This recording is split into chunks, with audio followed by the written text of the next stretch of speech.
Oggi ci troviamo a Valmareno, una frazione di Follina, un paesino molto importante per la sua collocazione strategica tra la vallata, quella che proviene da Vittorio Veneto, che passa per i laghi di Revine, e il Passo Praderadego qui dietro, che è stato da sempre, dai secoli immemori, un valico importante per pellegrini, per pastori, zattieri e qualcuno dice anche per gli antichi romani. Quindi era un luogo strategico di importanza per tutto il territorio.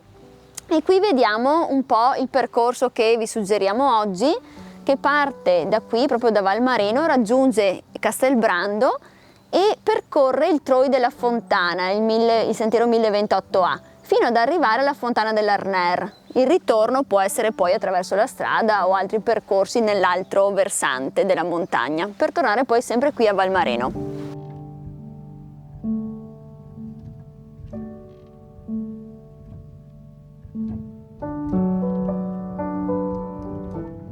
Il sentiero da Valmareno sale attraverso il bosco e passa sotto le mura del castello, quindi qui si può fare una deviazione per vedere il castello dei Conti Brandolini, detto anche Castelbrando, con il cedro monumentale al suo interno. Alle mie spalle abbiamo un bellissimo esemplare di cedro dell'Atlante, un albero monumentale inserito nel registro appunto degli alberi monumentali della regione Veneto. Ha più di 200 anni, è alto più di 30 metri e durante il periodo natalizio viene addobbato, diventando l'albero di Natale vivente più alto d'Italia. Il bosco nei dintorni del castello è molto ricco di alberi di tasso, come questo alle mie spalle, che è una conifera che viene chiamata anche albero della morte, perché è un albero che nella corteccia, negli aghi e anche nei semi contiene la taxina, che è velenosissima, mortale, però il seme è contenuto in una bacca mangiata dagli uccelli che la spargono in giro e per questo si dissemina molto facilmente, quindi il bosco è invaso, ama l'umidità e i boschi ombreggiati. Il Troi della Fontana è inserito all'interno di Rete Natura 2000, che è una rete di aree protette a livello europeo, e questo permette a molti animali del bosco di vivere in tranquillità. Qui possiamo notare una tana di tasso europeo, un animale dei nostri boschi molto bello, che è tipicamente notturno, che tende a scavare delle tane nei pendii dei boschi, dove divide le camere all'interno anche con i gruppi della stessa componenti della stessa famiglia.